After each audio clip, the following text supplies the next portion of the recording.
ni muasisi wa mageuzi, wa siasa za mageuzi, na hatutazunguka, hatutaenda kokote. Ndiye muasisi wa Chadema.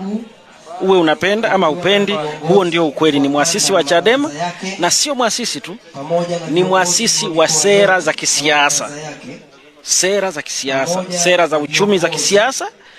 Ni muasisi wa sarafu ya Tanzania. Hiyo ya sarafu ya Tanzania unayoiona, muasisi wake ni yeye. Ni gavana wa kwanza wa Benki Kuu ya Tanzania. Kwa hiyo msiba huu unayakusanya makundi yote unayoyafahamu wewe. Kundi la kwanza ni la Chadema, ambao ndio wenye msiba, ndio wenye wanaobeba dhamana kwamba ndio muasisi. Kundi la pili ni la upande wa serikali kwa maana ya BOT. Hawa nao ndio wanamebeba dhamana kwa sehemu kubwa. Na kundi la pili ni la wanasiasa. Hakuna mwanasiasa ambaye hajapita kwenye mikono ama hajapita kwenye matunda ya mzee Edwin Mtei. Kwa hiyo ni mtu muhimu, ni mtu ambaye kwa sehemu kubwa tumepoteza kiongozi, tumepoteza kioo, tumepoteza dira. Muhimu sana. Mambo yalipokuwa yakikwama, mwenye kura ya veto alikuwa ni mzee Mtei. Ninaamini siasa zetu tunavyokwenda zitaenda hivyo, sababu waasisi bado wapo na wazee bado wapo. Kwa hiyo mambo yakikwama, tutapita njia ambayo waliokuwa nyuma walikuwa wakiipita. Ni hilo tu. La mwisho hili Jericho, umejisikiaje kukutana na marafiki zako wa Chadema?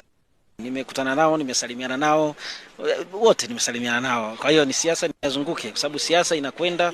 Siasa sio dini, kwamba ukikaa kwenye dini kuhama unatakiwa pengine lazima ufanyiwe kusilimu kwa kiwango kikubwa. Kwa namna falsafa za mzee Mtei ama mtu wake kisiasa ulivyokuwepo, angekuwa active sasa hivi, angepewa kesi gani kama serikali ingeamua kumdhibiti kwa jinsi alivyokuwa? Kwenye siasa za nchi hii, kesi hatungekuwa mzuri wa namna gani, kesi itakukabili tu. Kwani nani aliamini kwamba Freeman Mbowe angepewa kesi ya ugaidi? Wewe unaamini Mbowe ni gaidi?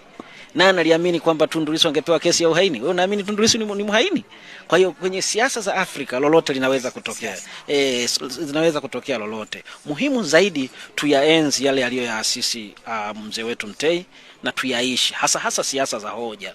Tujenge siasa za hoja, tujenge siasa ambazo zinakwenda kulisaidia taifa. Kwa maana ya tunatakiwa tufikiri juu ya taifa zaidi. Mzee Mtei alikuwa analifikiria taifa. Nadhani picha ya Harris unaiona hapa, kwa namna na wasifu ambao tunaujua mzee Mtei.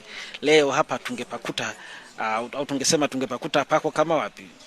Kama Msoga, tungepakuta papo hivyo, pangekuwa mapependeza zaidi. Lakini naona pamekaa kichifu pazuri, pana kila aina ambayo mandhari inaonyesha palikuwa pana mtu wa heshima alikuwa anaishi hapa. Ndio.